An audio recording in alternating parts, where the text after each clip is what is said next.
अस्सलाम वालेकुम, सुबह बखैर, गुड मॉर्निंग और आदाब अर्ज़ है। आप देख रहे हैं बाखबर सवेरा। मैं हूँ आपके साथ मदीहा नकवी। और मैं हूँ अशफाक इसहाक सत्ती। और हुआ वही जिसका डर था, यानी कि अब एहतजाज होने शुरू हो गए हैं। बिजली की बंदिश के ख़िलाफ़ लोगों का सब्र लबरेज़ हो चुका है, भर चुका है, तो अब वो छलकना शुरू हो गया है।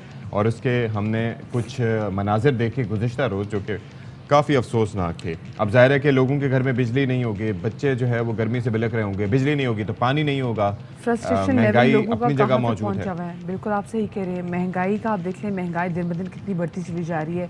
लोगों के रोज़गार जो है वो मुतासर हो रहे हैं क्योंकि ट्रांसपोर्टेशन के उनके पास जो है ना वो पैसे नहीं है। अब इतना किराया चीज़ों का भी बढ़ चुका हुआ है। जिन मजदूरों को अपनी फैक्ट्रीज में जाना है वो देने के काबिल नहीं, और वो घर बैठे तो घर में ऐसे लाइट नहीं, और ये नहीं कि एक दो घंटे, मतलब तवातुर से कई घंटे बिजली गायब है। ये तो वो एरियाज है जिन पे हम कहेंगे जी इलेक्ट्रिसिटी जो है लोड शेडिंग फ्री जोन्स नहीं है। जी, लेकिन जो लोड शेडिंग फ्री जोन्स है, मैं अपने घर की बात भी करूं, पता नहीं चलता लाइट कब जो है उसका जाने का टाइम नहीं, भी मुझे नहीं है। मुझे एक पता नहीं आती बड़ी भी कब है। मैं कोई सिर्फ इतना स्केड्यूल लोड जानना शेडिंग चाह नहीं रहा हूँ है। कि भाई ये 2 बजे से लेके 3 या 4 बजे तक रात को लाइट भेजने की, बिजली भेजने की क्या तुक है?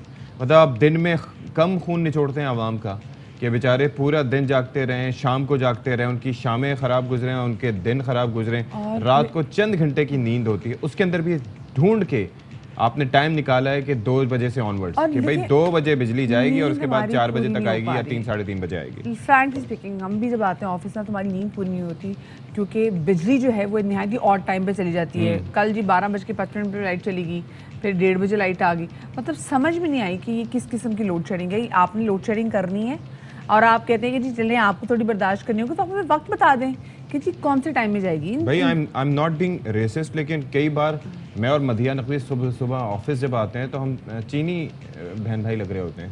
हमारी आंखें सूजी होती हाँ, हैं। इतनी इतनी सी आंखों के साथ। आंखें सूजी होती है हमारी क्योंकि हमारी नींद पूरी नहीं होती। तो खुदा के लिए यहाँ पे कुछ करना पड़ेगा। और अभी तो कल देख लीजिए, कल वज़ीर आज़म साहब ने कह दिया कि जुलाई में मजीद बढ़ेगी। मजीद बढ़ेगी। अल्लाह खैर, पता नहीं क्या होने जा रहा है हमारे साथ। अल्लाह पे रहम करे जी। Top stories.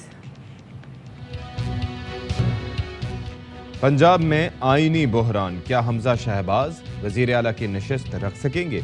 लाहौर हाईकोर्ट में इंतखाब के खिलाफ केस की समाअत। अदालत ने कहा कि मुनहरिफ अरकान को निकाल कर वोटिंग करा लेते हैं।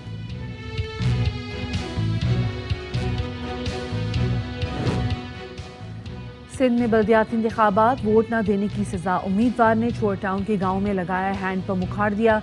वीडियो सोशल मीडिया पर वायरल हो गई। वोट न देने पर टंडू लयार के 5 देहात का रास्ता भी बंद कर दिया गया।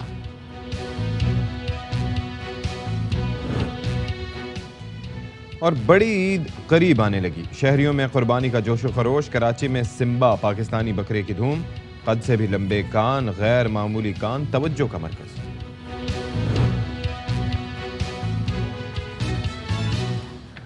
जी जनाब, तो शो के आगाज में एक सबसे सेकंड पहले आगाज ना करें ना, क्यों? मैं कुर्सी सेट करूँ बस। ठीक है जी, चलो अब करें आगाज। ये हाल होता है जब आपके घर में बिजली ना आए और वक्त बे वक्त किस्म की लोड शेडिंग हो। दिमाग पे असर होता है, जो कि आपने देखा कि आपको सती पे भी नजर आ रहा होगा। हो सकता है आगे शो में मैं भी कोई ना कोई ऐसी बेवकूफ़ी कर दूं, तो प्लीज हाँ, समझ आएगा कि मासूमाना। लाइट नहीं आ रही हमारे घर में, बिजली ने हमारी बैंड बजा के रख दिया और हमें समझ में नहीं आ अच्छा रहा बात करना सुने, क्या है। ये मैं इसको मासूमाना बेवकूफ़ी कह सकता हूँ या फिर ऑल राइट्स रिजर्व्ड हैं? मासूमाना बेवकूफ़ी, हर चीज़ मासूमाना बेवकूफ़ी होनी चाहिए, तब बचत हो जाती है उसमें। कराची, जिसको रोशनियों का शहर कहा जाता था, कराची में लोड शेडिंग की ये सूरत हाल है कि वो उसी रोशनियों के शहर के लिए कह रहे हैं कि भाई खुदा के लिए कुछ कुछ कर दें हमारे लिए, ज़रा सा करंट ही छोड़ दें, हम थोड़ा सा घर का बल्ब भी जला लें, गली नहीं मोहल्ले का करंट बल्ब भी छोड़ेंगे ना जला लें। खंभों में, बारिश तो होने दे जरा। ओफ, आपने बात बिल्कुल सही किया। उस वक्त समझ में नहीं आती क्या सूरत हाल होती, लेकिन अब बहुत बहुत मुश्किल लग रहा है कराची के शहरी। और वो फिर दोबारा से बात करूँगी क्योंकि कराची एक ऐसा शहर है जो कि पूरे पाकिस्तान को एक तरीके से चला रहा होता है, कमाऊ पूत है पाकिस्तान का।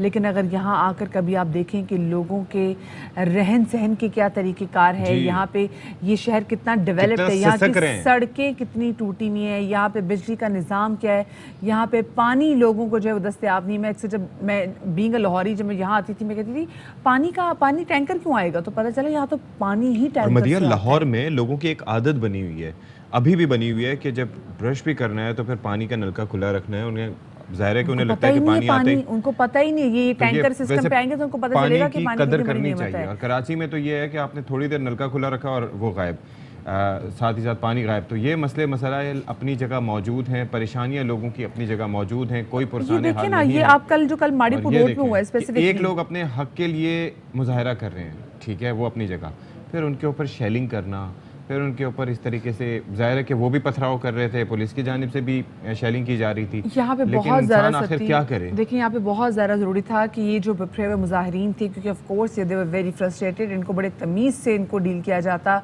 अच्छा खैर, मारीपुर रोड के अलावा हमने देखा कि शहर के बाकी भी कई इलाकों में जो है मुजाहरे किए जा रहे थे। ये नहीं होना चाहिए था जो हमने देखा था, ये नहीं बनता था। ये आप देख लें, लोग यहाँ पे इस वक्त इतने फ्रस्ट्रेटेड, उनको नहीं समझ में आ रही, तो बड़े तरीके से आपको लोगों को मैनेज करना था, टैकल करना था, बताना था कि भाई देखिए इतनी देर आपकी लोड शेडिंग होगी, चलिए ज़ाला हम इसका करेंगे। और ये नहीं कि पाकिस्तान में कि पहली बार इतनी लोड शेडिंग हो रही है, हमने देखा हुआ है, ऐसे बहुत दफ़ा पहले भी लोड शेडिंग हो चुकी है, लेकिन डील कैसे करना है। मदीहा इस जैसी कभी नहीं हुई, मतलब let's accept it, let's say it कि इस जैसी लोड शेडिंग के जहाँ पर ना दिन को चैन है ना रात को आराम है। एक तो गर्मी भी बहुत शदीद पड़ रही है, गर्मी भी ठीक बहुत है, बहुत गर्मी एक तो है। गर्मी ने तबाही फेर दी है, ऊपर से ये जो रातों की लोड शेडिंग दिन को चलो चली जा रही है, लेकिन ये 1.5 2 2 घंटे की यकमुश्त लोड शेडिंग। आप सोचें कि 4 दफ़ा अगर 5 दफ़ा लाइट जाए 1.5 घंटे के लिए तो क्या हिसाब रह जाता है, फिर उसके बाद रात को भी कोई जाए, चीज़ नहीं चलती। अच्छा कल फिर क्या हुआ जी, जब मुजाहिरीन वहाँ पे निकले तो उसके बाद जब पुलिस से सूरत हाल कंट्रोल नहीं हुई तो फिर वहाँ पे बुलाया गया रेंजर्स को, रेंजर्स आए पुलिस की मदद करने के लिए, और उसके बाद फिर के इलेक्ट्रिक से जो तर्जुमान से वो बात भी करना चाहते थे तो उनके नुमाइंदों को भी फिर पुलिस मोबाइल में लेके गए और फिर जाके मुजाहिरीन ने उनसे बातचीत की, और फिर और ये बहुत से तरीका इलाके पहले हैं। से ही चाहिए था, ये कर लेते। सदर में भी एहतजाज हुआ, वहाँ पर लोगों ने बिल वगैरह भी फाड़े, अबुल हसन अस्फहानी रोड, इसके अलावा सऊदाबाद मलीर में भी लोग सड़कों पर निकल आए। ओवरऑल हम देख रहे हैं कि ये लोगों के अंदर परेशानियाँ बढ़ती चली जा रही हैं और फ्रस्ट्रेशन जो है वो कहीं किसी संगीन सूरत हाल का बायस ना बन जाए। अच्छा, एक जानिब पूरे मुल्क में हम देख रहे हैं कि बिजली का बहरान किसी न किसी सूरत जारी है, दूसरी जानिब वज़ीर आज़म साहब ने एक और आवाम पर बिजली गिरा दी है, एक इंदिया दे दिया। उन्होंने कहा कि भाई लोड शेडिंग मुमकिन है कि मज़ीद बढ़ जाएगी। आप सोचें कि वैसे ही तरह निकले हुए हैं तो अब जागते जागते गुजरेंगी रातें, अब चांदनी रातों का गाना भी नहीं गा सकते ना। शहबाज शरीफ साहब ने क्या कहा, आपको ज़रा दिखाते हैं। में चूंकि हमें गैस के पास नहीं मिले, एन मुमकिन है कि लोड शेडिंग कुछ दिनों के लिए जुलाई में बढ़े, लोड शेडिंग कुछ दिनों के लिए जुलाई में बढ़े। दूसरी जानिब जी, साबिक वज़ीर आज़म इमरान खान साहब PTI के चेयरमैन, उनका ये कहना है कि 2 माह में ऐसी क्या क़यामत आ गई कि इतनी ज़्यादा लोड शेडिंग की जा रही है और साथ में एहतजाज करने वालों पर लाठियाँ भी बरसाई जा रही हैं। उन्होंने क्या कहा, उन्होंने कैसे तनकीद की हुकूमत पर, ये भी आपको सुनवाते हैं। क्यों सड़कों पे निकल रहे हैं? पूछना चाहते हैं कि कौन सी क़यामत आ गई, क्या हुआ चेंज कि कीमतें भी आसमानों पे चली गई, माइशत भी नीचे, रुपया भी नीचे गिर गया, स्टॉक मार्केट भी नीचे गिर गई, 2 महीने में सारा कुछ ही नीचे चला गया। आसमान पे महंगाई पहुंच गई, माइशत अब वो नीचे आ गई। जो आप उनके ऊपर तशद्दुद कर रहे हैं, डेमोक्रेटिक हुकूमत लोगों के दुख और दर्द सुनती है। किधर गई बिजली? हमारे दौर में 3.5 साल में क्यों नहीं ऐसी लोड शेडिंग थी? कराची में जिस गर्मी के अंदर लोड शेडिंग है, कोई तैयारी नहीं थी। इतनी मेहनत से आपने साजिश की, गद्दारों के साथ आपने ये साजिश की। अब कह रहे हैं कि जी ये सारा कुछ इमरान खान और PTI ने किया। हमने ये किया तो हमें रहने देना चाहिए था, हम जिम्मेदारी लेते। अच्छा, इमरान खान साहब का तो मौक़िफ़ आपने सुन लिया, ये शहरी जो हैं इस पर क्या रद्द-ए-अमल दे रहे हैं? ये जो बहरान दर बहरान है, एक लोड शेडिंग दूसरी लोड शेडिंग, आप ज़रा देखिए। अंदरूनी सिंध में क्या सूरत हाल है, पूरे पाकिस्तान में इस वक्त लोग कितने गर्मी से और स्पेसिफिकली लोड शेडिंग से सताए हुए, तो आपने जाना। कराची की सूरत हाल में बात करेंगे, कराची में सिर्फ लोड शेडिंग नहीं, कराची में जो वाटर टैंकर्स की जो माफिया है वो भी बिल्कुल जो है समझ में नहीं आ रही। एक मसाया हुआ हाथी है, किधर भाग रहा है कुछ पता नहीं। लोग काफी ज़्यादा परेशान है। रेट्स इनके आज से 2 साल पहले अगर आपको एक पानी का टैंकर 2000 का पड़ता था, तो आज सेम टैंकर आप डलवाएंगे तो आपको वो टैंकर पड़ेगा 6500 का। और वो जहाँ फैमिलीज रहती है तो सोचने का कितना मुश्किल होगा। पानी भी ऐसे खरीदना पड़ता है उनको हर चीज़ के लिए, और फिर टैंकर माफिया की भी अपने मन माने, फिर उन्हें किराए भी मांगने हैं, पैसे भी मांगने। और रोशनियों का शहर लोड शेडिंग का शिकार, इस वाले से बात करेंगे। हमारे साथ मौजूद है अमीर जमात इस्लामी कराची हाफिज़ नईमुर रहमान, उनको शामिल गुफ्तगू करेंगे। बहुत शुक्रिया हाफिज़ साहब आपका अपने बाखबर सवेरा को वक्त दिया। हाफिज़ साहब, कराची की सूरत हाल आपके सामने है। ये रोशनियों का शहर था, लोग कराची स्पेसिफिकली आया करते थे कि यहाँ की रोशनियाँ देखें। आज लोग कराची क्या देखने के लिए आए? ये जो कराची की सूरत हाल है इसका जिम्मेदार कौन है, क्या लगता है आपको? की रोशनियों का शहर इसलिए के कहलाया जाता था कि यहाँ पर जो KESC इदारा था, ये इदारा प्रॉफिटेबल इदारा था, अच्छे तरीके से चल रहा था और अपनी सर्विसेज पूरी तरह से लोगों को फराहम कर रहा था और ग्रो कर रहा था। लेकिन फिर इस पर माफियाई तरीके से जो है इस पर कब्जे किए गए, अपनी मर्जी के मुलाजमीन भर्ती किए गए। ये वही वक्त था कि जब कराची में फसादात होना शुरू हो गए थे और ताकत के ज़ोर पर जो है वो पूरे शहर को यरगमाल बनाया जाता था। फिर एक वक्त वो भी आया कि जब हमारे इस कौमी असासे को 16 अरब रुपए खम्भों की कीमत के बराबर मुशर्रफ दौर में MQM वालों ने बेच दिया, दोनों ने मिलकर। और उसके बाद फिर 2009 में पीपल्स पार्टी ने, आसिफ अली जरदारी साहब ने इसको दोबारा बेच दिया और जो 50 अरब रुपए की उस वक्त लाइबिलिटी इनके ऊपर थी वो हमारे कौमी ख़जाने से अदा की गई, जो कि हमारे टैक्सों के पैसे हैं, इनके किसी की जागीर नहीं है। उसके बाद से लेकर अब तक कोई मुआहदा के इलेक्ट्रिक की इंतज़ामिया ने पूरा नहीं किया। लेकिन अफसोस की बात यह है कि लोड शेडिंग ये करते हैं, इन्होंने अपने वादे पूरे नहीं किए, ट्रांसमिशन ठीक नहीं करते, पावर जनरेशन इन्होंने अपने वादे के मुताबिक नहीं किए, कोई काम भी इन्होंने वादे के मुताबिक नहीं किया। तांबे के तार चोरी कर गए अरबों खरबों रुपए के, एल्युमिनियम के तार लगा दिए और ह्यूमिडिटी बढ़ती है तो लाइट चली जाती है, गर्मी बढ़ती है तो लाइट चली जाती है, बारिश की पहली बूंद आती है तो लाइट चली जाती है, खंभों में बारिश के दौरान जब लाइट आ रही हो तो करंट आने लगता है। कितने लोग जहां भाग हो गए। लेकिन हैरत की बात है कि कोई इस के इलेक्ट्रिक की प्राइवेट कंपनी को लगाम देने के लिए तैयार नहीं है। सवाल भी यही है कि भाई जब सब कुछ हो रहा है, एहतजाज हो रहा है, लोग सड़कों पर निकल आए हैं, सब्र जवाब दे चुका है, लेकिन जिन्होंने बिजली की फराहमी यकीनी बनानी है वो उस पर कोई कुछ भी नहीं कर रहे, उनके कानों पर जूं नहीं रेंग रही। इसकी वजह क्या है?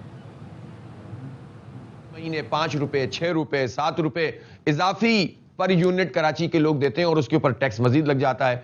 बिल इतने आते हैं कि लोग परेशान हाल हैं कि हम तो इतनी बिजली खर्च नहीं कर रहे, इतनी तो लोड शेडिंग हो रही है, 7.5 घंटे की, 8 घंटे की, 12 घंटे की, 6 घंटे की, लेकिन बिल इससे ज्यादा आते चले जा रहे हैं। इसलिए कि हुकूमतें इसके इलेक्ट्रिक को सपोर्ट करती हैं। इसलिए कराची के अवाम एहतजाज तो कर रहे हैं, लेकिन कराची के अवाम को बुनियादी तौर पर अब अपना फैसला दुरुस्त करना चाहिए। इस शहर का अलमिया यह है कि ये टैक्स देता है, ये पाकिस्तान की मईशत को चलाने में किरदार अदा करता है, सूबे का 98% टैक्स देता है, लेकिन इस शहर का कोई कस्टोडियन नहीं है, कोई वाली वारिस नहीं है। जिनको मैंडेट मिलता है वो पलट के पूछते नहीं है। भारी भारी मैंडेट लेने के बाद लोग फरार इख्तियार कर लेते हैं। कराची उनकी दिलचस्पी का मौजू नहीं है।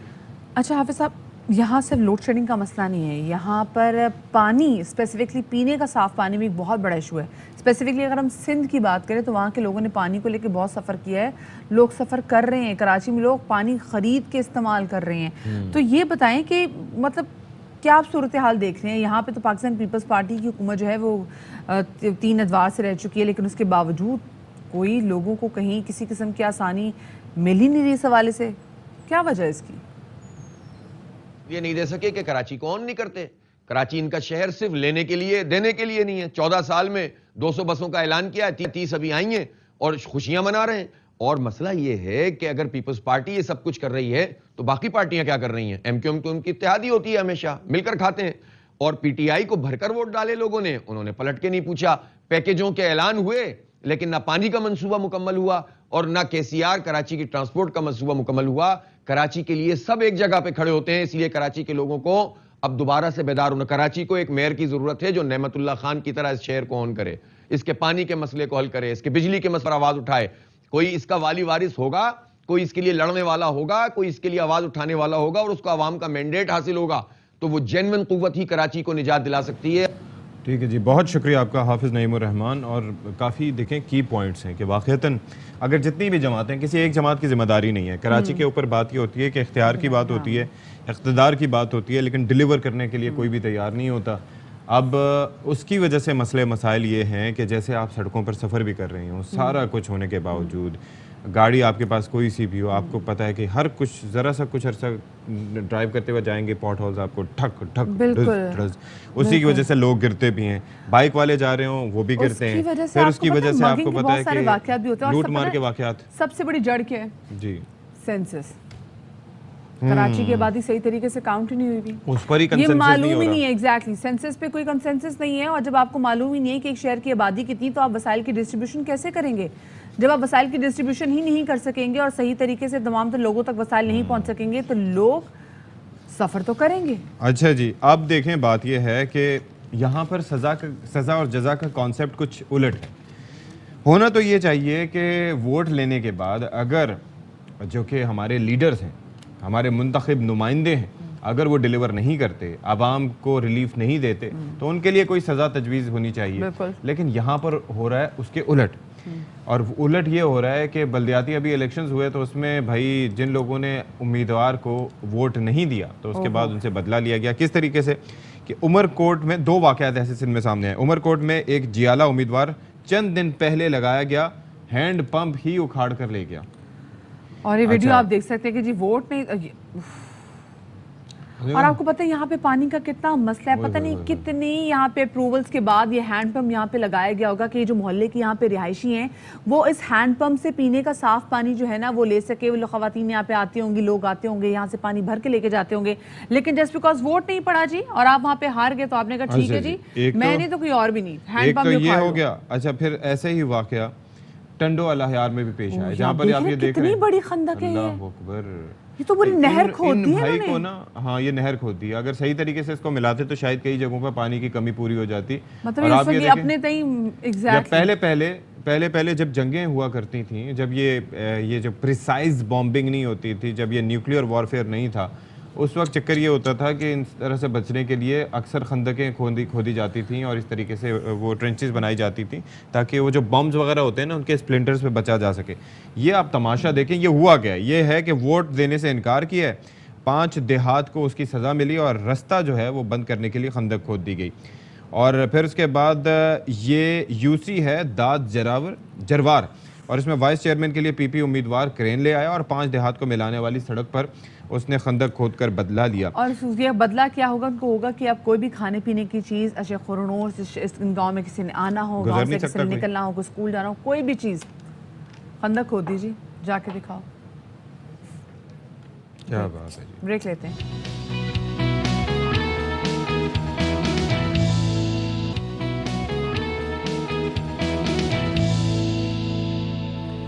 Welcome back after the break. और आज फैसला होने जा रहा है पंजाब के वज़ीर आला हमजा शहबाज के मुस्तकबिल का, क्योंकि आज जो कोर्ट की हेयरिंग होगी वो ये बताएगी कि जो अब नेक्स्ट जिसमें वोटिंग होगी तारीख वो कौन सी होगी। गो के 16 तारीख के हवाले से बात की जा रही है, और लेकिन ये कहा जा रहा है कि वो मुनहरिफ अरकान जो कि 25 हैं they won't be able to vote again. Of course इसमें तो खैर कोई सवाल ही पैदा नहीं होता। कहा गया है कि उनको निकाल के फिर वोटिंग करा लें। जी, उनको आप निकालेंगे और उसके बाद फिर आप वोटिंग करेंगे। तो फिर अब ये देखिए कि कौन सी तारीख आती है। अगर 16 तारीख भी आती है तो उसके बाद कौन सी पार्टी का, कौन सी जमात, और अगर पुरानी सिचुएशन पे चले गए तो फिर क्या बुज़दार साहब वज़ीर आला रहेंगे। लेकिन फवाद चौधरी साहब ने तो कहा है कि जी 16 मार्च को जो अब तक रिवर्स हो गए, अगर मामला 16 अप्रैल तक माफ कीजिएगा, अगर मामला 16 अप्रैल तक रिवर्स हो गए तो फिर उस्मान बुज़दार बतौर निगरान वज़ीर आला जो हैं वो बहाल होंगे।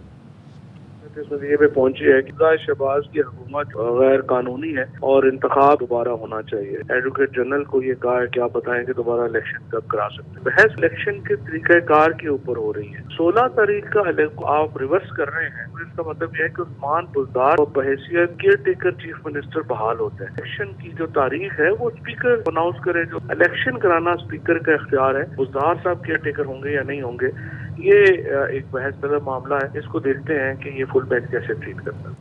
क्या बात है जी। उस्मान बुज़दार साहब बहाल हो जाएंगे, फिर उसके बाद वो होंगे निगरान वज़ीर आला। निगरान वज़ीर आला किस जमात का होगा? पाकिस्तान तहरीक इंसाफ का। चौधरी परवेज़ इलाही तो वैसे ही अपने, और अपने तो अपने होते हैं। तो बहरहाल नून लीग के लिए कुछ अच्छे आसार नहीं दिख रहे। तो हमारे साथ मौजूद हैं मारूफ कानूनदान अजहर सिद्दीक साहब। बहुत शुक्रिया अजहर सिद्दीक साहब, आपके चेहरे पर भी एक बड़ी अच्छी सी मुस्कुराहट है। ये जो बहरान वगैरह शुरू हुआ है, मुझे तो इसमें एक चीज़ याद आ रही है। अभी असम्बली में बड़ा जब मारा मारी चल रही थी ना, तो उसके अंदर हमने उस्मान बुज़दार साहब को देखा, वो एक खातून रुकने असम्बली को अपना हाथ दिखा रहे थे सुकून से, सारी सिचुएशन से लाताल्लुक बैठे हुए। तो लगता है वो यही सवाल पूछ रहे होंगे, इक़्तिदार शायद उनके पास अभी भी है। तो योर कॉमेंट सर। बहुत शुक्रिया जी। देखिए, असूली तौर पर तो यही है कि अगर हम 16 अप्रैल पे वापस जाते हैं तो 16 अप्रैल पे निगरान वजीर आला जो हैं वो उस्मान बुज़दार थे। 30 अप्रैल को जब लाहौर हाई कोर्ट ने हलफ लेने का कहा तो उस वक्त जो नोटिफिकेशन जारी हो, यही लिखा है उस नोटिफिकेशन में कि उस्मान बुज़दार की तो अपना ओहदा छोड़ देंगे और हमजा शरीफ आ जाएंगे यहाँ पर। It's a very interesting situation. शायद पाकिस्तान में इस तरह के मामला आपको पाकिस्तान में ही मिले। बड़ी तकलीफ हो रही है इस बात को कि जो असल जो बात है ना कोर्ट के सामने कहनी है कि जो अपना हमजा शरीफ का जो इलेक्शन हुआ ये अनकॉन्स्टिट्यूशनल इलीगल है, क्योंकि तो ये तो हुआ ही नहीं था असेंबली के फ्लोर के अंदर, असेंबली के बाहर हुआ था। जब असेंबली के बाहर हो तो सारे का सारा इलेक्शन सेट असाइड हो, नए सिरे से इलेक्शन हो। हाईकोर्ट का कहना ये है कि पहला वोट हो गया, रन ऑफ वोट के हवाले से दूसरा पोल होगा, यानी 197 से 25 माइनस कर दें, 172 रह गए तो दूसरा। अब दूसरे वोट में प्रॉब्लम क्या है, दूसरे वोट में 25 मुनहरफ अरकान तो आउट ऑफ द पिक्चर है। यानी हम जो कह रहे हैं कि 5 मुनहरफ अरकान हाईकोर्ट ने कह दिया तो उनका वोट भी तो कास्ट होना चाहिए असेंबली के कॉन्टेक्स्ट में। अब ये वाला मामला जो ना बड़ा डेंजरस आ चुका है और 3-4 चीजें बड़ी अहम है। इस वक्त पंजाब असेंबली के 2 इजलास हो रहे हैं। पंजाब असेंबली का दूसरा इजलास गलत है जो ऐवान इकबाल में हो रहा है। वो जितने कवानीन बने हैं वो कवानीन और कमाल की बात है पंजाब असेंबली को इंतजामिया के नीचे दे दिया गया। ये वो सारे इकदाम अंडर चैलेंज है। और जहां तक दोस्त मजारी साहब हैं उनका किरदार आप लोगों ने सारे पुलिस अंदर बुला ली, रास्ते बंद कर दिए। ये तो अब सारे का सारा नॉमिनेशन पेपर नए दाखिल हो, पूरा इलेक्शन अनकॉन्स्टिट्यूशनल है। पूरे नए इलेक्शन हो, नए इलेक्शन में वजीर आला नया मुंतखब किया जाए और उस पे बैठकर वोटिंग हो, जो भी वोटिंग में ले जाए वो उसका होगा। कम से कम तरीका तो ठीक होगा ना, मतलब दोनों साइड से अगर देख लें। वो परवेज इलाही साहब का भी हमने मुबैना तौर पर वो कहा था, रिपोर्ट किया था, उनका हाथ टूट गया। वो खुदा का शुक्र है कि ऐसा नहीं हुआ। वक्ती तौर पर चोट लगती है इस उम्र में तो मेडिकल चेकअप करा, हाँ, तो वो फिर नहीं हुआ था। लेकिन मजारी साहब के साथ भी जो हुआ वो सबके सामने था। अलमिया है, मतलब ऐसे असेंबली में जो लोग जाते हैं वो रोल मॉडल्स उनको होना चाहिए, लेकिन वहां पर अजीब तूफान था। तो अब जरा ये बताइएगा, ये आज जो के दिन से वैसे क्या एक्सपेक्टेशंस है, आज से क्या तवक्को है? सही बात, क्या आज क्या फैसला आ सकता है? अच्छा देखिए, फैसला तो कल का अंदाजा हो गया था लार्जर बेंच के हवाले से। वो ये था कि 16 अप्रैल पे वो ले जाना चाहते हैं, जो बज़ाहिर नजर आ रहा है 16 अप्रैल पे सेकंड वोट या थर्ड वोट काउंट होगा। तो अगर ऐसा होता है तो फिर तो हमजा शरीफ के पास सिंपल मेजोरिटी मौजूद है, जो कि 5 मुनहरफ अरकान के वोट नहीं डालने, जो कि 16 अप्रैल में जब लेके जाएंगे तो 5 मुनहरफ अरकान तो वोट नहीं डाल सकेंगे। हम तो कह रहे हैं नया इलेक्शन कराया जाए। अगर उस शक्ल में होता है तो देयर इज एवरी पॉसिबिलिटी कि हमजा आ जाएंगे और उसका फायदा आपके सामने है। रिगिंग हो रही है वजीर आला हाउस पे, लोग बैठे हुए हैं, प्लानिंग कैसे हो रही है। अभी रिसेंट देख लें आप आ जाए 4 हलकों के अंदर ना इस वक्त लोड शेडिंग कोई नहीं है। जहां पर ये इलेक्शन हो रहे हैं पूरे लाहौर को अजाब में मुब्तला किया हुआ है अपना। उसके अलावा डेवलपमेंट के फंड की बजाय काम हो रहा है, यानी कोई ठेके नहीं दिए, ये ठेके सारे बाद में दिए जाएंगे। इलेक्शन कमीशन तो मम बना हुआ है, खामोश बैठा हुआ है। वहीं शिफ्ट हो जाते हैं जहां लोड शेडिंग नहीं हो रही। सर आप देखें ना, आप हैरान सर, इससे बड़ा टॉर्चर कोई नहीं होता। वैसे एक सोचे कि जब रेफरेंडम वगैरह या इस तरह की चीजें हुआ करती है और लोगों को एक बिरयानी की प्लेट के पीछे भगाया जाता है, मेरे ख्याल में ये नारा ज्यादा अच्छा है कि तुम्हारे इलाके में लोड शेडिंग नहीं होगी, बाकी सब जगह होगी। तो और यहाँ इलेक्शन कमीशन कुछ नहीं कर रहा। आपने ट्रांसपोर्ट, आप एक और बड़ी मजेदार बात बताऊं आपको, एक एडिशनल कोऑर्डिनेशन पे बैठे हुए सेक्रेटरी वहां पर, डेप्टी सेक्रेटरी हर जिले का वहां बैठा हुआ है। एमएनए एमपीए जाता है, यानी हमजा को जाने की जरूरत नहीं है, उनके काम जायज नाजायज सारे हो रहे हैं। और यही प्रॉब्लम थी इमरान खान साहब और उस्मान बुज़दार के हवाले से। वो मेरिट की बात, क्या मेरिट पाकिस्तान में नहीं चल सकता?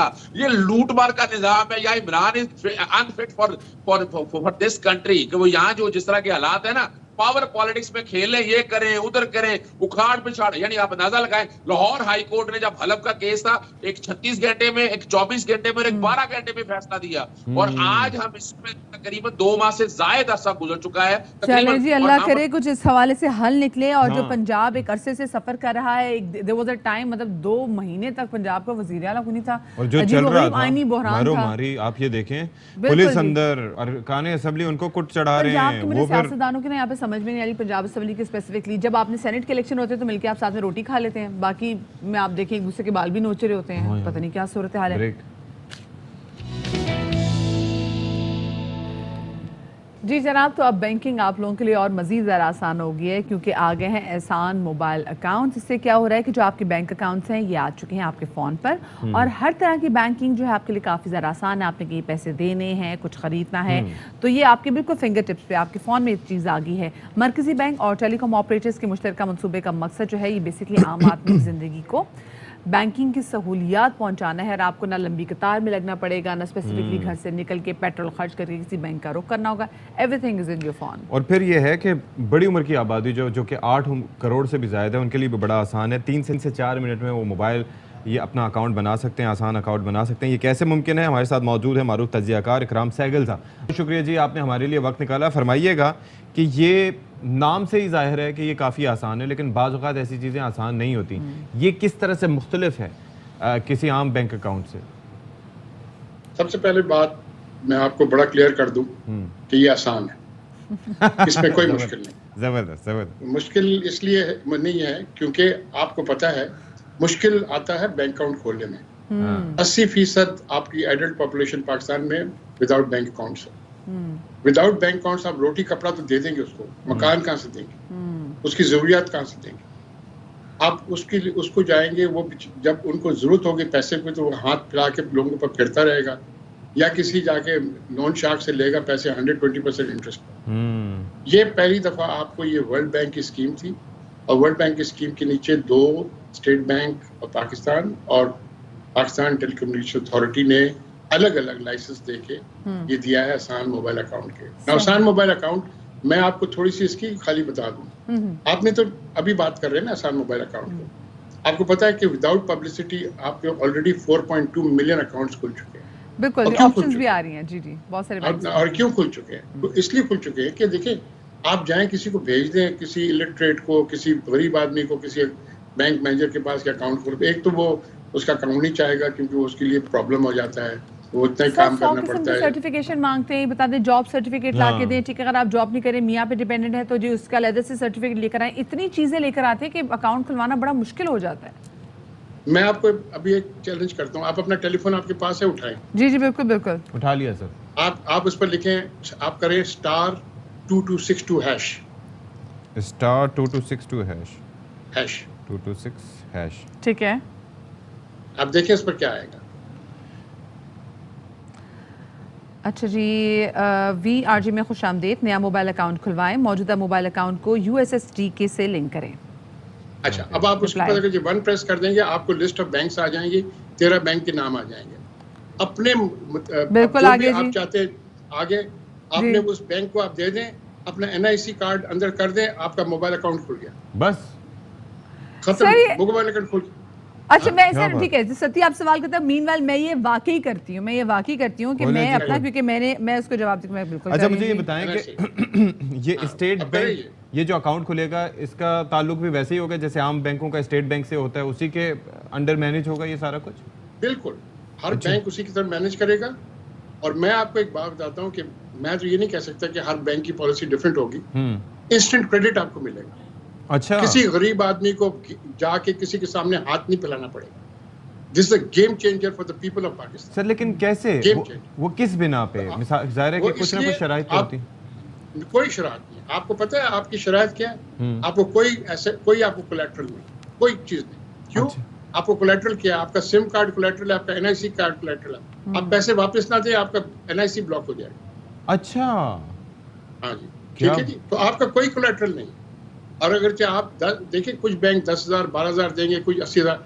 महंगाई का जमाना है। 25 तारीख आपके पास पैसे कम हो गए, आपके पास ग्रोसरी के लिए आपको 10,000 चाहिए या मेडिसिन के चाहिए, अब इंस्टेंट क्रेडिट आपको कुछ बैंक इंस्टेंट क्रेडिट देंगे। आप सोचिए कि गरीब आदमी के लिए क्या चीज है। दूसरी मैं आपसे बात करता हूँ, रोटी कपड़ा तो आप बोलते हैं, मकान किसी आदमी को बैंक अकाउंट के बगैर मकान मिल सकता है? नहीं सर। तो अब आपको वो जो 50 साल पहला और या पहले आपको एक कहानी था ना कि मकान, वो आपको अब रियलिटी हो गया। अच्छा सर, एक और चीज़ भी ये, जैसे आपने कहा ना कि ये मतलब अगर आप कोलेट्रल क्या होगा, आपका NIC होगा। NIC मतलब CIC ब्लॉक हो जाएगा अगर ऐसा होगा। तो इसका मतलब है कि नादरा के साथ भी इसमें कोलैबोरेशन की गई है, उनको भी ऑन बोर्ड लिया गया है। हाँ जी, देखिए बैंकों की हर बैंक जो है KYC के लिए नादरा के साथ कनेक्टेड है। ये जो आप NIC नंबर देते हैं, ये ऑटोमेटिकली नादरा के पास जाता है। नादरा से विद इन सेकंड्स, 10 सेकंड्स के अंदर वो आपको जी सर वेरीफाई करने के लिए वो मुझसे कह भी रहा है कि जो आपकी इशू डेट है वो डालें। तो इशू डेट मेरे पास, मेरा ID कार्ड इस वक्त है नहीं, तो फिर मैं कासिर वो बनाने से। लेकिन मेरे ख्याल से यही सवाल है। बस एक सवाल है, इशू डेट आप दे देंगे, आपका बैंक अकाउंट खुल जाएगा। बैंक अकाउंट खुलने से देखिए, मुझे आप बताएं कि गरीब आदमी आपके पास जरूर होगा मैं इसको कहता हूँ पुअर मैंस डेबिट कार्ड। मैंने गलती से ये वर्ल्ड इकोनॉमिक फोरम में कह दिया था, तो मुझे बताया गया था वेरी पोलाइटली कि आप बोले डिप्राइव्ड पर्सन्स डेबिट कार्ड। हाँ आप गरीब आदमी डेबिट कार्ड के सोच भी सकता है, ऐसे सोच ही- भी सकता है वो, ऐसे ठीक ही है। ऐसे। गरीब आदमी के पास अब ये डेबिट कार्ड है, वो जाएगा फ्रूट खरीद सकता है रेड़े वाले से। अच्छा सर, पैसे वैसे तो- कैसे डालेंगे इसमें? वैसे किसी इंटरचेंज ऑपरेबिलिटी है, आप जाके किसी 13 बैंक में से किसी बैंक में डाल दें अपने उसी अकाउंट नंबर, आपका एनआईसी नंबर आपका अकाउंट नंबर है, आप अंदर डाल दें, आपके अकाउंट में पहुंच जाएगा। और तो सर आप लिमिट किसी क्या है भी इसके एजेंट अंदर, चले जाएं। डीलिंग्स की इसके अंदर कितना अकाउंट में पैसे की लिमिट क्या है, मैक्सिमम और मिनिमम? आप अब देखें जी, कोई लिमिट नहीं है, अच्छा लेकिन अप टू आप खाली ट्रांजैक्शंस कर सकते हैं for the time being up to 25,000 अच्छा ठीक है, ठीक पर है। Day, Okay. पर डे, पर पर डे, डे, पर ठीक डे, है जी? चलिए, पर ठीक डे। है। बट मैं आपको एक और बात बताया, आप अभी ट्रांसफर करते हैं IBFT इंटरबैंक फंड ट्रांसफर करते हैं, आपको 400 ज्यादा लगते हैं 10,000 के लिए, ठीक है जी। जब आपको 100 रुपए से कम मिलेंगे तो आप इंटरबैंक फंड ट्रांसफर गरीब आदमी के लिए कुछ पैसे उसके बचेंगे ना, 300-400, बिल्कुल ऐसे, बिल्कुल ऐसे। ठीक है सर, ठीक है जी। ठीक है ठीक सर, है। बहुत Thank you शुक्रिया so आपका। जी। इकराम सहगल साहब, आपने हमसे बात की और काफ़ी आसान तरीके से समझाया कि भाई किस तरीके how does it work and the system was very आसान हाँ, itself, very ठीक है। आसान। एक छोटी सी ब्रेक के बाद मिलते हैं, आसान सी ब्रेक के बाद मिलते हैं।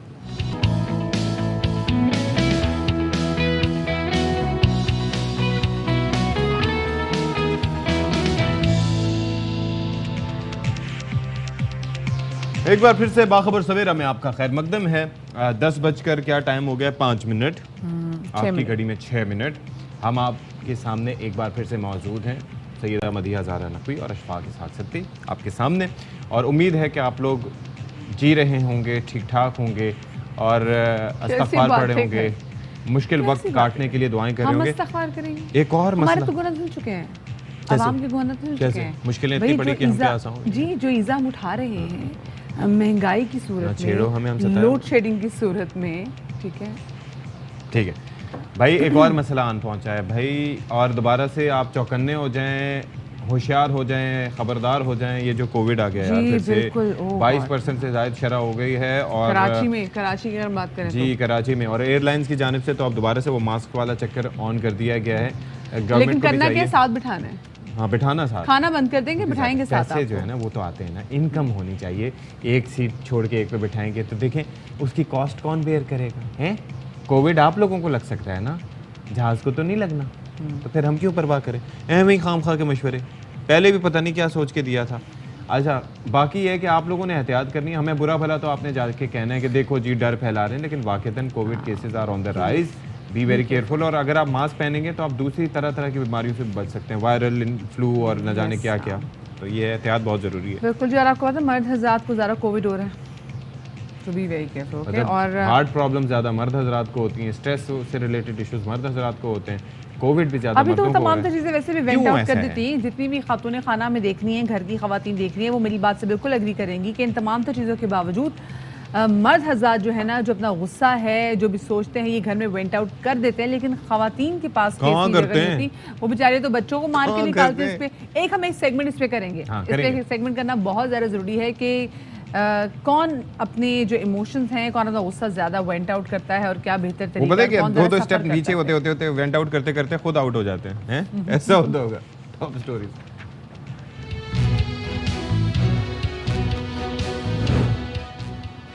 आवाम पर महंगाई का अजाब, शहरियों की जिंदगी मुश्किल तरीन बन गई। सब्जी हो या गोश्त, सबकी कीमत आसमान पर पहुंच गई। सबके पास महंगाई बढ़ाने के लिए पेट्रोल की कीमत का है बहाना।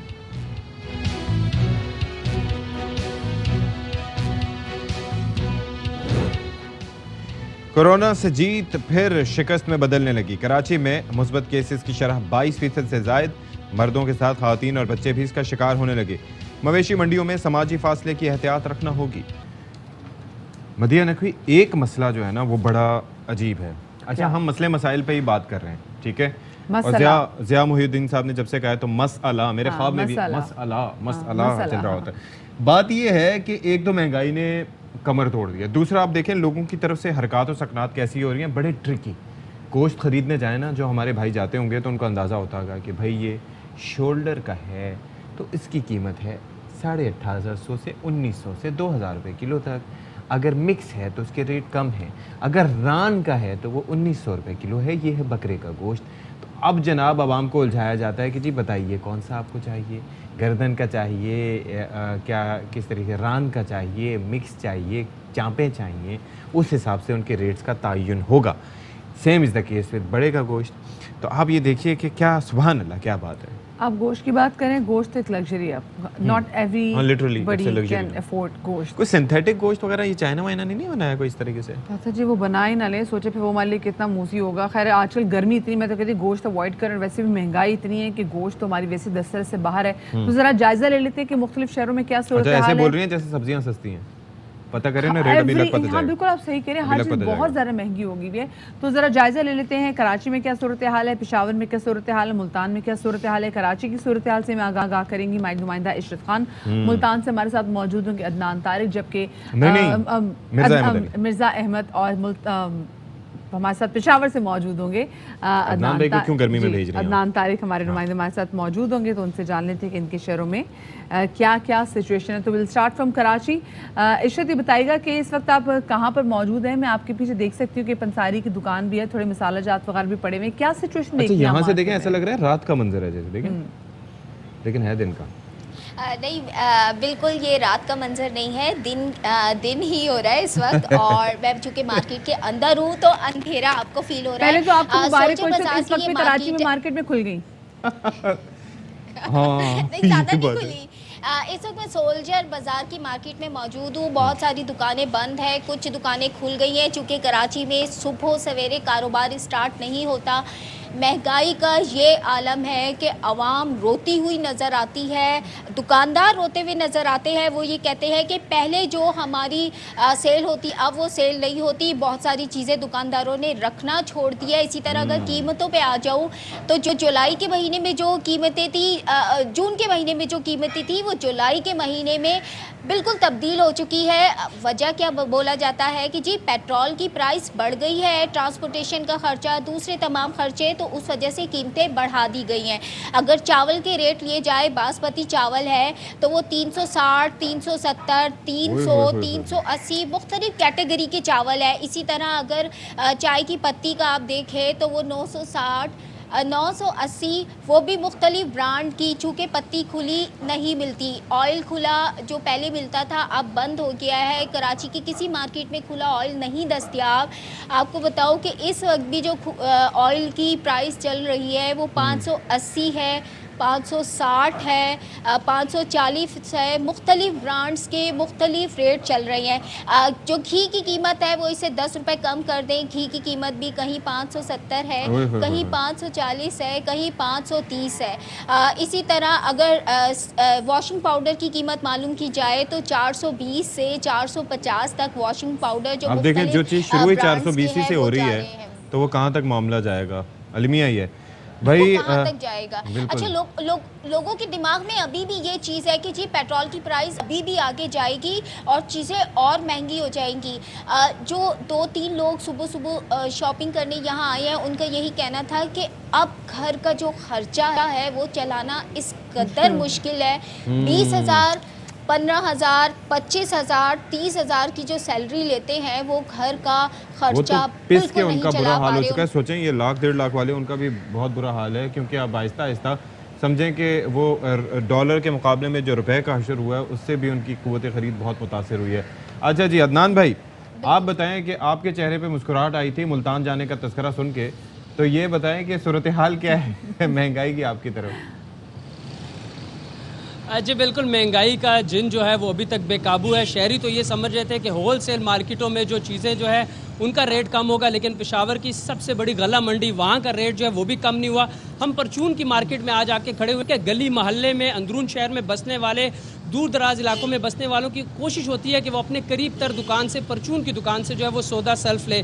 तो इसी तरह कीमतों में जो है वो तकरीबन एक माह में हिसाब लगाए तो हर चीज़ में जो है शेख खुर्दनोश की कीमत से 20 से 40 रुपए इजाफे का जो है वो देखने में आया है। बासमती चावल नंबर 1, नंबर 2, नंबर 3 तीनों कैटेगरी में तकरीबन 35 रुपए किलो में इजाफा आया है। इसी तरह वॉशिंग पाउडर की बात करें तो 420 रुपए फ़ी किलो में सिर्फ 40 रुपए इजाफा हुआ है। सिर्फ इसलिए कह रहा हूँ कि महंगाई फ़ी किलो के हिसाब से बढ़ी। परचून के दुकानदार हमारे साथ हैं, इनसे जानते हैं जी लोग राशन के लिए कितना सौदा पहले लेते थे, 2 माह में क्या सूरत हाल हुई है? पहले यही सौदा 7-8 हज़ार में होता था, अब 17-18 हज़ार रुपये में हो रहा है। हर चीज़ इतनी महंगी हो गई, आटा महंगा है, सरफ दालें महंगी हैं यार, हर चीज़ महंगी है, साबुन मुँह हाथ धोने के महंगे हो गए। कोई ऐसी चीज़ नहीं है जो कस्टमर आसानी से ले सके। अच्छा, गाहक पहले आते थे, शहरी पहले आते थे, तो वो महीने का राशन कितने का एक अच्छा पैकेज ले जाते थे? अब 7-8 हज़ार रुपये का, 9 हज़ार रुपये का ऑयल की बोतल और सारा सामान 7-8 हज़ार में ले जाते। अब वही सामान 17-18 हज़ार में नहीं ले सकते, फिर भी वो डर डर के चीज़ें लेते हैं कि अरे महंगाई है, चावल लें तो दाल छोड़ते हैं, दाल छोड़ लें तो चावल छोड़ देते हैं। एक चीज़ उसमें से मिस्टेक करते हैं इस महंगाई की वजह से। यहाँ पे आपने सुना, उन्होंने बताया कि लोग डर डर कर जो है वो सौदा सर्फ जो है वो खरीद रहे हैं। बासमती चावल की बात करें तो वो तकरीबन 250 से 280 रुपए फरोख्त हो रहा है। दाल चना 240 से 270 रुपए फरोख्त हो रहा है। ये मैं शहर की सूरत हाल बता रहा हूँ। ये आप मज़ाफ़ाती इलाकों, नवाही इलाकों में जब आप जाएंगे तो देही इलाकों में जाएंगे तो यही कीमतें तकरीबन फ़ी किलो के हिसाब से 30 रुपए मजीद इजाफा हो जाता है, क्योंकि ट्रांसपोर्ट का उन्होंने खर्चा भी डालना होता है। बकरीद आने वाली है और बकरीद आने से पहले हम देखते हैं कि कुछ मखसूस सब्जियों की जो कीमतें हैं वो भी बढ़ जाती है। इसमें प्याज और टमाटर है, अदरक, लहसुन, जो कि हर हंडिया में डलने होती है, तो ये अभी मजीद जो है ना ये इसमें सर्च आएगा। मुल्तान में क्या सूरत हाल है? मिर्ज़ा अहमद अली हमारे साथ मौजूद हैं। अहमद, ये बताइएगा कि मुल्तान में कुछ आसानी है लोगों के लिए या फिर वही सिचुएशन है जो कि कराची के हवाले से इरशाद खान बता रही हैं और अदनान तारिक हमें पेशावर के हवाले से बता रहे हैं? जी बिल्कुल, मुल्तान में महंगाई की सूरत हाल जो है वो कराची और पेशावर से किसी तौर मुख्तलिफ नहीं है। यहाँ भी महंगाई का जिन जो है वो बेकाबू है, जबकि इंतज़ामिया की तरफ से प्राइस कंट्रोल कमेटियाँ जो हैं वो एक्टिव हैं। डेली की बेस पे जो है वो कार्रवाई की जा रही है। उसके बावजूद जो है अगर नरखनामे की बात की जाए तो सफ़ेद चना गुज़िश्ता एक माह में 360 रुपये से बढ़कर 400 रुपये में फ़रोख्त हो रहा है। चावल 260 रुपये से बढ़कर 300 रुपये फ़ी किलो फ़रोख्त हो रहा है। चीनी की कीमत जो है वो कंट्रोल है, वो 85 रुपये में फ़रोख्त हो रही है। दाल मूंग जो है 150 रुपये से बढ़कर 180 रुपये तक पहुंच चुकी है। दाल मसूर 260 रुपये ही है। दाल चना 180 रुपये से 220 रुपये तक पहुंच चुकी है। दाल माश की बात की जाए तो 280 रुपये से बढ़कर 320 रुपये तक पहुंच चुकी है। कुकिंग ऑयल्स की कीमत में जो है कमी देखने में आ रही है। 500 घी जो है वो 550 रुपये से कम होकर 530 रुपये पर आ गया है, जबकि कुकिंग ऑयल जो है मुख्तलिफ ब्रांड्स के वो 570 से कम होकर 550 रुपये तक आ गए। 20 रुपये जो है वो कुकिंग ऑयल और घी की कीमत में कमी देखी जा रही है। आटा जो है वो 1115 किलो का जो थैला था 1100 रुपये से बढ़कर जो है 1160 का हो चुका है। चाय की पत्ती जो है वो 1300 रुपये फ़ी किलो से बढ़कर जो है 1400 रुपये फ़ी किलो में फ़रोख्त हो रही है। इसी तरह मैदा सूजी की बात की जाए तो उन पर 10-10 रुपये का इजाफा देखने में आ रहा है। अंडों की कीमत में भी 10 रुपये इजाफा देखने में आ रहा है, जबकि दूध जो है उसकी कीमत में भी खातिर का इजाफा देखा जा रहा है। खुला दूध जो है वो 125 से 130 रुपये हो रहा है। मिर्ज़ा साहब एक चीज़ बताएं मुझे ज़रा कि चलें बाकी शहरों का हम तज़किरा करते हैं, लेकिन मुल्तान की गर्मी के जो हवालाजात दिए जाते हैं उसमें तो ये कहा जाता है कि जब सूरज अपनी पूरी आबोताब से चमक रहा हो और कहर ढा रहा हो तो ऐसे में अंडे को अगर आप वैसे भी फ्राइंग पैन पे रख दें तो वो पक जाएगा। तो अंडों की क्या तलब ज़्यादा है या उनके रेट्स में इजाफे की वजह समझ नहीं आती? क्योंकि मोस्टली मैं ये देखता हूँ कि लोग अवॉइड करते हैं गर्मियों में ज़्यादा अंडों की कंजम्पशन। जी बिल्कुल, मुल्तान शहर का मौसम तो वैसे ही गर्म है और आजकल गर्मी जो है वो अपने अरूज पर है। उसके बावजूद जो है अंडों की डिमांड में जो है वो इजाफा ही नज़र आता है, क्योंकि नाश्ते में अक्सर अक्सरियत जो है वो अंडे का इस्तेमाल करती है। और ट्रांसपोर्टेशन के किराए बढ़ने से, फ्यूल की कीमत बढ़ने की वजह से जो है अंडों के रेट में भी रोज़ बरोज़ जो है वो इजाफा देखने में आ रहा है। अगर बात की जाए सब्ज़ी की तो सब्जियों के रेट भी जो है वो आसमान से बातें कर रहे हैं। भिंडी 100 रुपये किलो फ़रोख्त हो रही है, अरवी 100 रुपये किलो फ़रोख्त हो रही है, टिंडे 240 रुपये किलो फ़रोख्त हो रहे हैं, गोभी 120 रुपये फ़रोख्त हो रही है, तोरी 80 रुपये फ़रोख्त हो रही है, कद्दू जो है वो भी 80 रुपये किलो फ़रोख्त हो रहा है, जबकि शिमला मिर्च 160 से बढ़कर एक माह के दौरान 240 रुपये फ़रोख्त हो रही है। इसी तरह बैंगन जो है वो 100 रुपये फ़रोख्त हो रहा है, करेले 160 रुपये। और मेरे आज मैं सब देख भी रही हूँ मिर्ज़ा अली के पीछे जितने भी लोग फारिग बैठे हुए थे, उन्होंने कहा चलो यार भाई की स्क्रीन पे तो जरूर आए। हर बंदा अपना फोन लेके पीछे खड़ा हो गया, व्यू हमारा ब्लॉक कर दिया कि हमने टीवी पे आना है। चलिए लोगों को जैसी छोटी छोटी खुशियां हम ARY न्यूज़ दे सकते हैं। बहुत शुक्रिया जी। मिर्ज़ा अली अहमद हमारे साथ मौजूद थे, मुल्तान की सूरत अहमद अली हमारे साथ मौजूद थे, मुल्तान से अदनान तारिक हमारे साथ पेशावर से मौजूद थे और इरशाद खान हमारे साथ मौजूद थी कराची से। कराची में अब वो देखे ना, वो मुझे तो दुकान ही बैठे दिखाई दे रहा, तो मैं यही इरशाद को दाद दे रही थी कि इरशाद सुबह सुबह इस टाइम पे 10 बजे मार्केट खुल कैसे गई? नहीं खुल गई तो कोई आ भी नहीं रहा। अब ये कसूर दोनों का है ना। आपने दुकानदार देखा? नहीं अभी इशरत को चाहिए मतलब अपने हिसाब से जो है ना वो इससे रुके यहाँ पे, यहाँ शो खत्म होते साथ हम भी यहाँ पे पहुंचेंगे, हो सकते हैं यहाँ पे हमें चीज़ें थोड़ी बहुत सस्ती मिल जाए। तो ये सूरत हाल हम देख रहे हैं भाई क्या। बस जी अलमिया यही है कि कोई जो है वो पुरसाने हाल नहीं है। हमें एक चीज़ समझ आ गई है कि ये जो हालात हैं वो किसी सूरत कंट्रोल नहीं होने वाले, ताकि क्योंकि हम ये है कि अलमिया बहुत है। अच्छा जी, यहाँ पर एक ख़बर जो हम शामिल करने जा रहे हैं वो दिल दहला देने वाली है। वो दिल दहला देने वाली ऐसी है क्योंकि उसके ऊपर मुबैना तौर पर बच्ची एक जिसको तशद्दुद का निशाना बनाया जाता रहा और इल्ज़ाम उसकी माँ पे आया और तशद्दुद की नौयत भी आप ज़रा चेक कीजिए। ये मासूम बच्ची है और इसके जिस्म के मुख्तलिफ हिस्सों पर ब्लेड से कट लगाए जाने का इंकशाफ हुआ है। 4 साल, ये मुझे बच्ची 4 साल से भी कम उम्र की लग रही है। ये कराची के इलाके पाक कॉलोनी से इस बच्ची का ताल्लुक है। इस बच्ची के जिस्म के मुख्तलिफ हिस्सों को ब्लेड से ज़ख्मी किए जाने का इंकशाफ हुआ है और मुबैना तौर पर बच्ची की वालिदा खुद अपनी बच्ची को जख्मी करती है। हम ये मुबैना तौर पर कह रहे हैं, जाहिर है कि इसके ऊपर क्लैरिटी आएगी, मजीद इन्वेस्टिगेशन होगी तो पता चलेगा कि फैमिली मेंबर्स कौन कौन आए दिन इस बच्ची को हॉस्पिटल लेके जा रहे हैं। तो नज़ीर शाह हमारे साथ मौजूद हैं।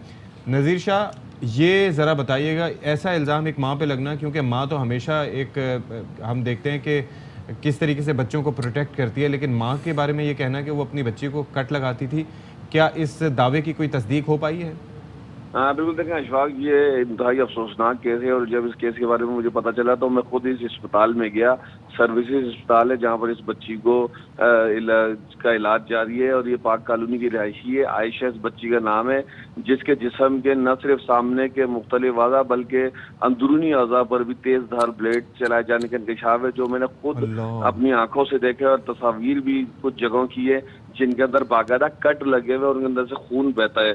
और जब इससे कबल इसको जब अस्पताल में मुंतकिल किया गया तो 1 महीने बाद ही इसको डिस्चार्ज कर दिया गया, लेकिन उसके फौरी 24 घंटे बाद दोबारा इसको एडमिट किया गया और बज़ाहिर ऐसा लगता है कि जैसे इसके वालिदैन को कोई नफ्सियाती मामला है। अस्पताल इंतज़ामिया का कहना है कि बच्ची के हाथ पर भी एक जख्म था जो बज़ाहिर ऐसा लगता था कि खराब हो गया था, बल्कि इंतहाई खराब हो गया था, जिसके और अभी ये लोग क्या कर रहे हैं? ये औरत नफ्सियाती है, ये लोग कोई मांगने वाले हैं कि ताकि बच्ची को इतना जख्मी करके बाहर लेके जाती, इसको दिखा के मांग, ये पता चल सका ये इसके माँ बाप करते क्या है? देखें, इसकी माँ तो जो है वो हाउस वाइफ है और वालिद का बता रहे हैं कि 20-25 रोज से उसका काम भी नहीं है, लेकिन ये ज़रूर बताया जा रहा है कि बज़ाहिर ऐसा लगता है कि इसकी वालदा खुद इसके कट लगाती है और जिस वक्त जो बराबर वाली बेड पर जो खातून मरीजा थी उसने इसके बेड पर ब्लेड देख लिया, जिस पर फौरी तौर पर उसने जो अस्पताल इंतजामिया को आगाह किया। पुलिस की जानिब से फौरी तौर पर इस बच्ची का सबसे पहले मेडिकल करवाया गया, बच्ची के 3 टेस्ट लिए गए, DNA टेस्ट करवाया गया, इनके नमूने हासिल किए गए और ये बताया जा रहा है कि आज जो मेडिकल लेटर और तीनों टेस्ट कराची यूनिवर्सिटी लैब में जमा कराए जाएंगे। 15 से 20 रोज में इसकी रिपोर्ट भी सामने आ जाएगी। परेशानी हो रही है कि इस बच्ची को तो घर भी नहीं भेज सकते, बिकॉज इस बच्ची का तो घर भी इसके लिए महफूज नहीं है। इसकी माँ जो है अगर मुबैना तौर पर वो उसको ऐसे चीरें लगा रही है ब्लेड से, तो क्या इस बच्ची का मुस्तकबिल क्या होगा? यहाँ से अस्पताल से जब इस बच्ची को डिस्चार्ज करेंगे, ये बच्ची कहाँ जाएगी, किसके पास जाएगी? देखिए, इस बच्ची के लिए चाइल्ड प्रोटेक्शन यूनिट भी वहाँ पर पहुँच गया था, हमारी उनसे भी मुलाकात हुई थी। इसके अलावा इसकी एक बहन भी है, उसके जिस्म पर भी चोट का निशान है, उससे भी मैंने पूछने की कोशिश की लेकिन वो बच्ची कुछ बता नहीं पाई, जबकि ये बच्ची बात भी करती है जो आयशा है और बहुत मतलब मासूम बच्ची है, लेकिन ये बातें मुकम्मल करती है और इसने वहाँ पर कुछ बताने की कोशिश भी की थी जो नर्सेज वगैरह उनको, लेकिन अब इसको इसकी वालदा से बिल्कुल अलग कर दिया गया है। एक अलग कमरे में इसको शिफ्ट किया गया ताकि इसकी वालदा और ये एक साथ में रह सकें और बाकायदा अस्पताल में ये ऑब्जर्व किया गया था कि जिस वक्त इसकी वालदा साथ होती है और वो उसको वॉशरूम लेके जाती है तो सिर्फ एक चीज़ और बता दीजिएगा। जाहिर है कि ये स्टोरी इतनी दिल दहला देने वाली है, इतना मंजर है कि माँ पे भरोसा नहीं करेंगे, बाप पे भरोसा नहीं करेंगे तो किस पे करेंगे? एक तो यह है कि इसकी वालदा साहिबा का मेडिकल चेकअप किया गया, जहनी चेकअप किया गया। मेडिकल चेकअप इसलिए कि पता चल सके कि क्या वो खुद को भी इसी तरीके से अजियत पहुंचाती थी ब्लेड के ज़रिए, किसी और चीज़ के ज़रिए। नफ्सियाती कैफियत का कोई जायज़ा लेने के लिए कुछ किया गया अब तक? देखें, इसकी वालिद और वालदा दोनों से मेरी मुलाकात हुई है। वालिद को तो उसी टाइम पे पुलिस अपनी हिरासत में ले गई थी और पूछगछ के बाद एक रोज बाद छोड़ दिया। इनके घर की भी तलाशी ली गई है ताकि वहाँ भी चेक किया जा सके कि वहाँ पर क्या चीज़ है, जबकि इसकी वालदा बज़ाहिर मेंटली डिस्टर्ब नजर आती है और पुलिस की जानिब से इस वाक़े को सीरियस लिया गया। इसके ऊपर पाक कॉलोनी और ईदगाह पुलिस इन दोनों ने काम किया, जबकि अस्पताल की जानिब से भी यहाँ पे पुलिस का अच्छा काम भी देखने। अल्लाह पाक इस बच्ची का हामी, और हम इसके इंशाल्लाह आपसे फॉलोअप भी लेंगे। नज़ीर, आप भी इस मामले पर नज़र रखिएगा। ये बच्ची के मुस्तकबिल का सवाल है और मैं ये सोचूं जब ये बच्ची बड़ी होगी तो बच्ची के नफ्सियात पे क्या असर होगा, जिसकी अपनी माँ उसको ऐसे, मतलब माँ की आगोश में कहते हैं इंसान सबसे ज़्यादा प्रोटेक्टेड फील करता है चाहे जिस भी उम्र में हो, और अगर उसकी अपनी माँ उसको ऐसे तेज़ धाराले से ऐसे चीरे लगा रही, नुकसान पहुँचा रही है, उसका खून निकाल रही है, तो फिर इस बच्ची के लिए इस दुनिया में महफूज जगह कौन सी होगी? अल्लाह आसानियाँ करे, क्योंकि अल्लाह दुश्मनों के पास भी आपको प्रोटेक्शन प्रोवाइड करता है। अल्लाह ताला की अपनी कुदरत होती है, अल्लाह ताला रहम करे। दुआ ही कर सकते हैं हम लोग इस मामले में। अच्छा जी, भी आपको एक अहम तरीन खबर देते चलें कि ज़िमनी इंतखाबात के तमाम सर्वे बता रहे हैं कि PTI भरपूर अक्सरियत में है। वोटर लिस्टों के मसाइल के बावजूद जीत PTI की होगी, ये कहना है PTI के रहनुमा फवाद चौधरी साहब का। फवाद चौधरी साहब कहते हैं कि कश्मीर को मोटरवे से जोड़ने का जो मंसूबा था इस हुकूमत ने रोक दिया है। ये छोटे लोग हैं, इनमें से बहुत से ऐसे हैं जिनके लिए कुर्सी नीचे गई है, वो ऊपर नहीं गए। छोटे लोग हैं ना ज़्यादातर जो है वो लोग ऐसे हैं जिनके लिए कुर्सी नीचे आई है, ये ऊपर नहीं गए। सर्वे रिपोर्ट सारी बता रही है कि PTI भरपूर अक्सरियत में फहरिस्तों के हवाले से काफ़ी उसके उनके मसाइल हैं उसमें, लेकिन इसके बावजूद इंशाल्लाह जो 20 सीटें हैं PTI की हैं और इंशाल्लाह हम जीतेंगे। वज़ीर आला पंजाब का इंतखाब दोबारा होते देख रहे हैं, क्या हाई कोर्ट के फैसले के मुताबिक 5 अरकान का नोटिफिकेशन जारी हो जाएगा? अभी हम इलेक्शन कमीशन जा रहे हैं। जिस केस में मैं पेश हुआ हूँ हाई कोर्ट में, ये हमारी एक पब्लिक इंटरेस्ट लिटिगेशन का मामला है। दादन खान जेलम के हमारे लोगों के ऊपर, कश्मीर के लोगों के ऊपर एक बड़ा खसूसी प्रोजेक्ट था जो कश्मीर को मोटरवे से कनेक्ट करता है। ये 16 अरब रुपए का प्रोजेक्ट था। पिछले साल इस पे 3.5-4 अरब रुपया खर्च हुआ। इस हुकूमत ने इसके जो फंड एलोकेशन है वो रोक दी है, जिसकी वजह से हमारा पूरा इलाका एक बहुत बड़ी क्राइसिस का, बहरान का शिकार है। आज हाई कोर्ट में मैंने यही कहा है कि देखें ये कोई 60 फुट की गली नहीं है, और अब उसके बाद ये जब तकमील की तरफ जा रही है तो ये तो नहीं हो सकता कि हुकूमत बदल जाए तो आप प्रोजेक्ट रोक दो। हम ये समझते हैं कि जो एलोकेशन जिसका वादा किया गया था प्रोजेक्ट मुकम्मल करने के लिए, वो। चलिए जी, एक ब्रेक लेते हैं, ब्रेक के बाद आएंगे।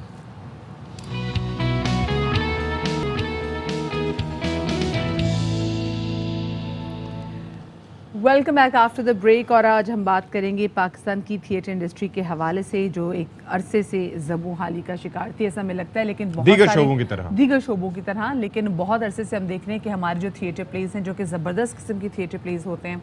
एक बात ये कि प्लीज़ इन थिएटर प्लेस को उन स्टेज ड्रामा से आप अलग रखें जिसमें आपको देखते हैं कि जो आप अपनी फैमिलीज़ के साथ बैठ के नहीं देख सकते। लेकिन जिन थिएटर प्लेस की हम बात करें, ये वो प्लेस हैं जिसमें आपकी एजुकेशन पे काम किया जा रहा होता है। आपको एक अच्छी स्टोरी के थ्रू, आपको चाहे वो रक्स के थ्रू, चाहे वो माइम्स होती थी उनके थ्रू, तो आपकी मुसलसल जो एक सोसाइटी को एजुकेट करने के लिए, जैसे हमने देखा कि जो आप सती पाकिस्तान में तो नहीं, लेकिन अब अगर हम भारत की बात भी करें तो वहाँ रोड थिएटर्स बहुत ज़्यादा होते हैं, जगह जगह जाके थिएटर जो वो काम कर रहे होते हैं। अल्लाह करे पाकिस्तान में भी लोगों में अंदर इतनी अवेयरनेस आए और इतना थिएटर पे काम किया जाए। होते हैं ये जो हम अपनी टेलीविजन स्क्रीन पर दिखा रहे हैं, ये भी एक फॉर्म है। अब ताज़ा ये जो हालिया दौर चल रहा है हमारा, इसके अंदर मुख्तलिफ तरीक़ों से इस पर काम हो रहा है, इसको प्रमोट करने की कोशिश की जा रही है और this is very good. Music तो हम देखते हैं कि लाहौर साइड में भी जो थिएटर्स वगैरह हो रहे होते हैं डिफरेंट हैं थोड़ा सा, तो वहाँ पर भी काफ़ी जो है वो आज़ा की शायरी भी हो रही होती है और बाकी, but this is entirely different. उसका कथक से कोई लेना देना नहीं होता। तो क्या किस तरीके से उसको प्रमोट किया जा रहा है? कराची में हो ये रहा है कि अवामी थिएटर फेस्टिवल 2022 का इनेकाद इस वक्त हो रहा है और इसके तहत मज़ाहिया, इस्लाही और माशरती बुराइयों और मसाइल की नुमाइंदगी करते हुए मुख्तलिफ ड्रामों को पेश किया जा रहा है। और इसी सिलसिले में 100 दिन चोर के की भी इस वक्त हम देख रहे हैं कि बिल्कुल जी, ये इसकी भी नुमाइश आ रही है और इसी वाले से बात करेंगे। हमारे साथ मौजूद है department arts council of Pakistan Karachi के ज़ीशान हैदर, जिन्होंने ना सिर्फ थिएटर में काम किया है बल्कि भी लेटली जो मिस मार्वल की आप देख रहे हैं सीरीज़, उसमें भी इन्होंने काम किया है। और साथ में इनकी मौजूद हैं थिएटर अकेडमी की कोमल वीर जी, पहली ईयर की स्टूडेंट हैं, तालिबा हैं और जो कि पढ़ रही हैं थिएटर तो आपको यहाँ से पता चल जाएगा कि थिएटर कितनी वास्ट फील्ड है कि अब इसमें एजुकेशन भी दी जा रही है। पूछ लेते हैं पहले ईयर के सेकंड ईयर के। हाँ, फर्स्ट ईयर सेकंड ईयर, वो पूछे थे। अस्सलाम वालेकुम जी, अस्सलाम वालेकुम जी, एंड वेलकम टू बाखबर सवेरा। पहले तो सर मैं आपसे चाहूँगी कि आप जिशान साहब बताएं ये जो थिएटर प्लेज है, जो स्टेज प्लेज है, ज़रा लोगों को उसमें बता दे फ़र्क क्या होता है। देखें, हमारे यहाँ हमारे यहाँ ख़ास तरह की फॉर्म जिसकी एक पूरी तारीख़ भी मौजूद है पंजाब में, स्पेशली आपको रूरल एरियाज़ में भी वो फॉर्म नज़र आती है। वो भी एक फॉर्म है, ठीक है, और उससे मिलती जुलती शक्ल की फॉर्म बाकी दुनिया में भी एग्जिस्ट करती है। लेकिन उन्होंने अपने मतलब की डिफॉर्मिटी उसमें ऐड कर दी है, फोशपन ऐड करके। हम तो उसके अलावा भी कई फॉर्म्स मौजूद हैं। अच्छा, अब मतलब मिसाल के तौर पे शेक्सपियर, और फिर तो तारीख तो थिएटर की 2500 साल पुरानी है। ग्रीस से ये मामला शुरू होता है, ठीक है। तो वो जो बाकी फॉर्म्स ऑफ थिएटर मौजूद हैं उसकी उस तरीके से शायद तालीम मुहैया नहीं थी हमारे मुल्क में, which is beginning to change, because पहले एक इदारा बना नापा, अब आर्ट्स काउंसिल ने भी इदारा बना लिया है अपना, और ये शहर इतना बड़ा है उसके लिए तो ये दो भी कम है। नहीं, और इससे हमारे पास जितनी एप्लीकेशंस आती हैं एडमिशन के बाद, नहीं कर पाते होंगे आप लोग तो। We don't have the capacity. तो यानी कि मजीद बनने की ज़रूरत है इसके लिए। Of course. अच्छा, ये ज़रा 100 दिन चोर के ज़रा इस हवाले से तो बताइए। इमरान खान के ने भी 100 दिन की बात की थी, आने वाले सियासतदान भी बड़े 100 दिनों की बात करते हैं। फिर आपने चोर की बात की तो हम और डर गए। बिल्कुल गैर सियासी प्ले है ये, एक घर की कहानी है। इसका मरकज़ी किरदार है आमिर हसन, जो कि 7-8 महीनों से बेरोज़गार है। बीवी को इस बात का इल्म नहीं है, और गवर्नमेंट वेलफेयर डिपार्टमेंट से मुख्तलिफ माजूरियों को ज़ाहिर करके अलग अलग नामों से पैसे जमा करता है, बटोरता है। क्या बात है, पता दीजिएगा। कई लोग फ़ायदा उठा सकते हैं। अच्छा। और कहानी उस दिन शुरू होती है जब वेलफेयर डिपार्टमेंट से एक वेरीफाई करने वाला अफसर आ जाता है। अच्छा, and then the madcap hilarity starts because he keeps lying, and in order to conceal one lie there is another lie which causes misunderstandings. Komal here is playing the wife of the main character. तो आपको शक नहीं होता? क्या बात है, जबरदस्त। मुझे शक होता है, लेकिन पैसे तो वो दूसरे रीजंस हैं। लाइक जो समरा कैरेक्टर है बहुत ही भोली मासूम सी लड़की है जो कि जल्दी जल्दी अज्यूम कर लेती है चीज़ें, कुछ भी सुनती है फ़ौरन मान लेती है। तो वो अपने शौहर को लेके कुछ ज़्यादा वो होती है कि उसके पीछे कि जानना और इस तरह, लेकिन वो मिसअंडरस्टैंडिंग का शिकार होती है। उसे पूरे उसमें पता ही नहीं लगता कि मेजर जो बात चल रही है वो कॉन्फ्लिक्ट है क्या। वो क्या लड़की वड़की का कुछ समझ गया? वो अब वो तो प्ले देखने आने पड़ेगा ना कि मेजर थोड़ा सा हमें वो तो करें ना, मतलब she misreads the situation, completely misread कर जाती है, अपने कज़न को बुला लेती है, वो एक्सपर्ट ओपिनियन देते जो मजीद बुरा होता है, जो सिचुएशन को और खराब। एक तो मियां जो है वो सिचुएशन को कंसील झूठ पे झूठ बोल रहा है, ऊपर से बेगम कुछ और समझ रही है, फिर उन्होंने बुलाया कि आओ मेरा घर बचा। ये तो वाकई ड्रामा देखना पड़ेगा। 100 दिन चोर के, मैं इस चोर को देखना चाहती हूँ। चोर को देखना, ये चोर का अंजाम क्या होगा मैं वो देखना चाहता हूँ। और मैं क्योंकि अब तो उन्होंने थोड़ा प्लॉट बता दिया है, जो आगे प्लॉट्स पहले कैसा, तो मुझे लग रहा है कि बहुत सारे लोग पहुंचेंगे, वो कहेंगे हमारे पास भी, क्योंकि आपको पता आज का हर बंदा बेरोजगार हो ऑलमोस्ट। अच्छा, एक और चीज़ भी, अब आप ये देखें कि हर जो भी प्ले होता है उसकी एक टारगेट ऑडियंस होती है ताकि वो देखें। अब यहाँ पर जो थिएटर वगैरह हो रहा था, लोग बड़ी तादाद में वहाँ पर जाते हैं। अब वहाँ की, अब किसी दूसरे सूबे की जो उस तरह के स्टेज ड्रामे देख के आए हों, वो टारगेट ऑडियंस को किस तरह से इस पर राग़िब किया जा सकता है कि भाई असल इस्लाही या एंटरटेनिंग जो है वो थिएटर ये है? जी, इसकी तो आर्ट काउंसिल की अगर आप तारीख़ देते हैं, ये 1954 में वजूद में आया, तो ये one of the oldest arts organization of Pakistan, और ये तो है ही non profit organization. So most of the plays that have been staged with Arts Council's own initiative have been free of cost. मतलब कोई भी आके देख सकता है ये? जी। इस प्ले को अलबत्ता अब जो अकेडमी तश्कील हुई है उसका एक सब विंग है रेपर्टरी थिएटर कंपनी, जो कि थिएटर आर्ट्स इंस्टीट्यूशंस में across the world is the norm, क्योंकि जो ग्रेजुएटिंग बैच होता है फिर उससे 1 साल के लिए मुख्तलिफ प्लेज में काम दिया जाता है ताकि उनको बिल्कुल प्रोफेशनल स्टेज प्रैक्टिस की अपॉर्चुनिटीज़ मुहैया हों। तो अब रेपर्टरी थिएटर कंपनी का इनेकाद किया जा रहा है और उसकी इब्तिदा इस प्ले से हो रही है 100 दिन जोर के। Okay, yes, so that won't be for free. This is not for free but the ticket is only 600 rupees. Okay. और टाइमिंग्स क्या है? For students it is half. Okay. Students के लिए 300 रुपये है, बाकी लोगों के लिए 600 रुपये। और टाइमिंग्स क्या है? 7:45 शार्प। और कितनी देर का ड्यूरेशन क्या है? ये तकरीबन 2 घंटे का खेल है। 2 घंटे का, तो 2 घंटे की एंटरटेनमेंट, हवा भी चलेगी, बत्ती भी आ रही होगी। बत्ती शत्ती जाने का मसला तो नहीं ना आपके साथ? नहीं, हमारे पास उसके इंतजाम बस ठीक है, जबरदस्त हो गया। फिर तो आपको 2 घंटे लोड शेडिंग के हिसाब से 6 घंटे का शो करें। 2 घंटे देखेंगे, 4 घंटे आराम। शान हैदर हमारे साथ मौजूद थे, कोमल विरजी हमारे साथ मौजूद थी। Thank you so much for joining us. एक छोटी सी ब्रेक की तरफ हम जा रहे हैं, हमारे साथ रहिएगा।